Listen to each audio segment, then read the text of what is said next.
Hello everybody and welcome to Euro Truck Simulator 2, where the music is actually finally not blowing out anyone's eardrums. So, in today's episode we are looking for a 14 to 8, actually we have 13,000, so we're looking for, like a 1500 euro job. And then in the next episode we will get the final piece of the puzzle to buy our truck in episode number 10. What a nice and even amount. So we're just gonna do this one, 1850 euro, and then 15,000, by the way, is just an amount that I've set. It's not a requirement for the game or anything, but I find that gives you just a little bit of experience, an adjustment period, so that's when I like to buy the truck. Go ahead and start it up. Unfortunately, it's not very bright, so I can't take a good screenshot. But maybe if we just pull around to here. We've actually been in Duisburg, or I'm assuming it's Duisburg, not Duisburg or anything crazy like that. But for this is the third episode that we've had something to do with the town, maybe even the fourth or fifth, but okay, what a pretty setup. That is beautiful. So without further ado, let's get on the road and earn some money. Some money. I'm not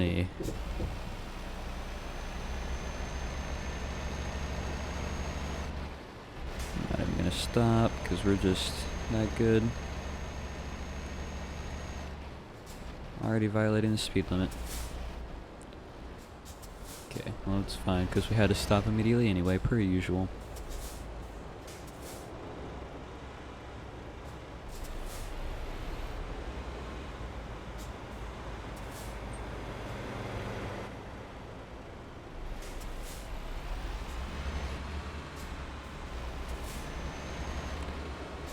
Take a left.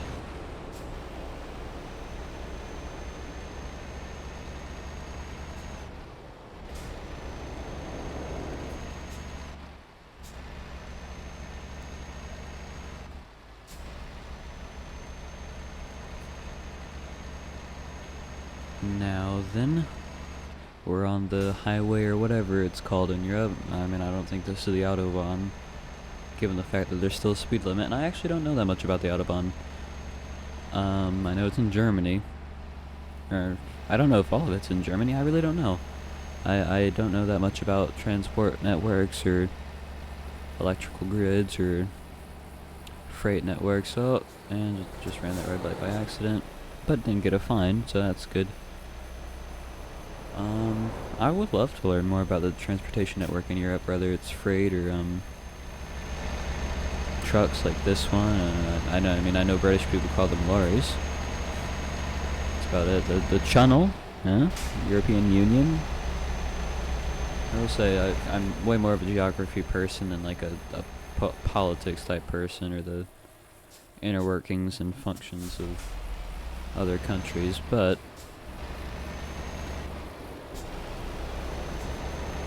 I do find that thing really interesting, and I think, honestly, math and science, by the fact that they're most prioritized in at least American schools, I mean, I think English and, like, geography or not necessarily geography, but, like, economics and world history are way more important than either math or science on, like, a day-to-day level, because you need to know how to write properly.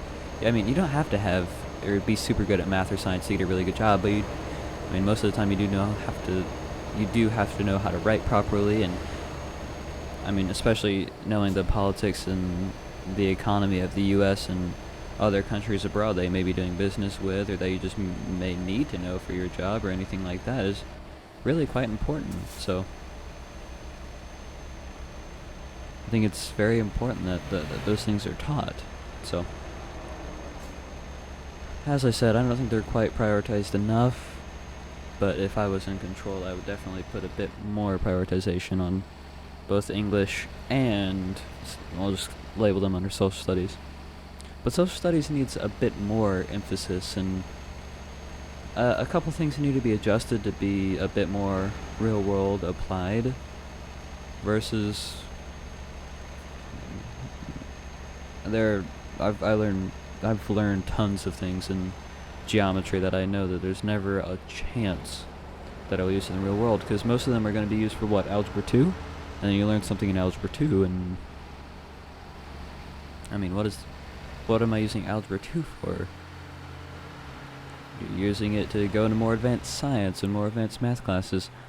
And unless I am becoming an engineer or an architect or something, which I'm definitely not going to, how does it help me? I know some high schools in the United States, and I'm sure probably abroad, do majors in high school that you actually, I mean, you choose something to major in, or whether it be science or anything like that, and then that's your focus, and it can help you with your career in the future. And so I think that's actually a really smart idea, because it prepares you for the future. It's honestly, I think I just missed the turn as well, by the way. Prepares you for the future. It prepares you for the job you want to go into. So I think it's great, honestly, overall.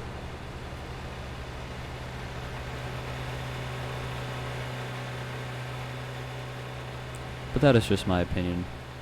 And the United States education system is donkey doo-doo, but it is what it is. I mean, there's only so much you can do about it, especially if you're participating in it.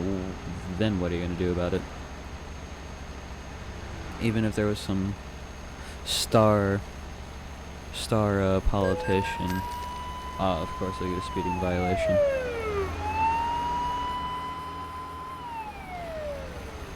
Even some star politician that's beloved by everybody. I mean, there's only a certain extent that power can go, because in the way the United States government works, you have to have a ton of support from a ton of politicians to do anything, and then it takes forever to get done and even pass through the government in the first place. And I guess that's one of the disadvantages of democracy like it's conducted in the United States. It's just everything takes a lot of time, and there's a lot of disagreement between everything. And everything is very agendicized, as far as even if you think it may be beneficial, depending on what party you're in, you may still vote against it. And I very much applaud the people that don't follow that, but I know that there are also a lot of politicians that, even if there is something that the opposing party proposes that they like, or that they would like, a lot of the time there are people that vote against it anyway, just because, well, they're part of this party, so they can't support anything from this party. And political parties as a whole, I think they're just really bad. I do. That's what George Washington said. George Washington said, "Do not form political parties." I mean, obviously those weren't his exact words, I believe. But, I mean, he warned us that it was a bad idea, and as the first president and one that conducted business pretty good through literally the birth of the United States, I would listen. And I mean, you see Abraham Lincoln, "A house divided, it's a house divided cannot stand," I think is the exact quote from him. But like, it's right with political parties. It's a house divided. House being the United States government, or literally the house. How did the first time I didn't get a speeding or a crash vehicle offense, but this time I did. Right. And I mean, you do a house divided, and you think, well, that refers to the government, but also literally, if you think about the House of Representatives as part of the United States government, that divided, I mean, it can cause the United States to fall. I mean, there was one civil war because of a major issue, which was caused by several minor issues, but also resulted in, I mean, just the final cracking that dealt the killing blow, or quote-unquote killing blow, over just a few more minor things on top of the major issue of slavery. And I mean, that was a lit fuse at that point. It was only a matter of time before it blew up. But I mean, I think it may be the same situation now. It's that there's so many issues and so many divisions within the United States. Maybe not another civil war, but something really, really bad and really, really crazy, I feel like, is going to go down at least some point relatively soon, just with how divided everyone is. And I'm not going to fall on either side of political parties or anything, which is why I believe in more moderately. not necessarily because I agree more or disagree more with either side of the political debate. It's just, it's so divided that people get so caught up in it. It's literally just not worth it at all. So why would you choose a side when, I mean, two people can get along perfectly fine, and they could be in love with each other. And it's funny, I know stuff like this. It's two people who are literally in love with each other, falling head over heels for each other, just completely, holy crap, that was great. Just completely, loved each other fully. Complete dedication, hearts to each other. Dating, surely getting married soon. But then politics, and they started talking more and more about politics, and one of them was on one side, one of them was on the other. And it was such an, what I can only describe as acidic and toxic, just that debate and argument, that it caused the complete split, and they never spoke to each other again.